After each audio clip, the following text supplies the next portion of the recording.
Du côté français, des excavateurs dévastent la campagne pour creuser toujours plus de tranchées, maintenant organisées en 3 lignes successives.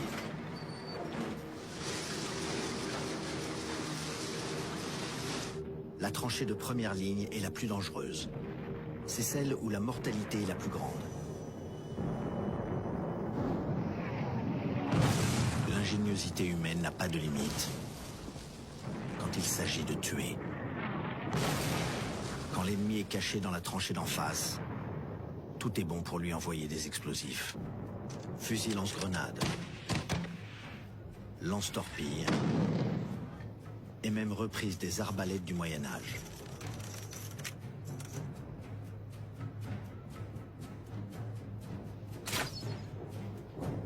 Jusqu'aux lance-pierres géants des soldats britanniques, comme leur plum pudding, un projectile étrange, à peine plus dangereux pour l'ennemi que pour les servants.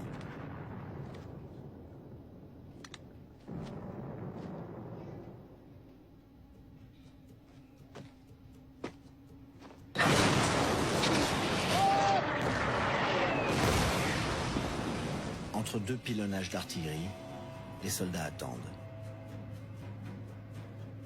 Ils dorment, ils jouent à la manille, ils écrivent. Ils combattent l'ennui en bricolant tout un artisanat avec le cuivre des douilles.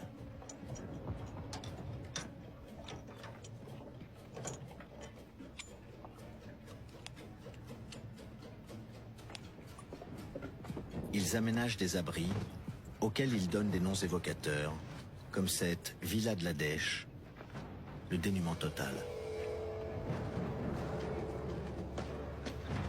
L'odeur est indescriptible. Le soldat Albert Thierry écrit « Personne ne se lave ni ne se peigne. J'ai jamais eu du linge sur le dos aussi longtemps. »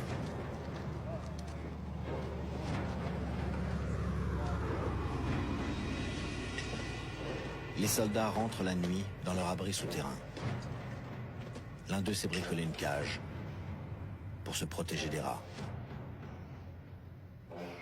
Le sergent Beck écrit « Un de mes hommes a été mordu à l'oreille, un autre au nez. Lorsque vous êtes allongé, ils vous passent dessus comme des chats. Ils nous dévorent tout, chocolat, camembert, jusqu'à la crosse des fusils. Les hommes font la chasse aux rats par tous les moyens. Dans un seul trou, ils en ont tué 17. Comme des petits lapins. » Les rats amènent les puces et la gale. Les poux sont la plaie de toutes les tranchées. Mais pour tous ces soldats de première ligne, ces conditions d'hygiène catastrophiques et les maladies graves qu'elles engendrent ne sont rien à côté de l'angoisse de l'attaque. Et ils doivent rester au moins une semaine avant la relève par ceux de la seconde ligne.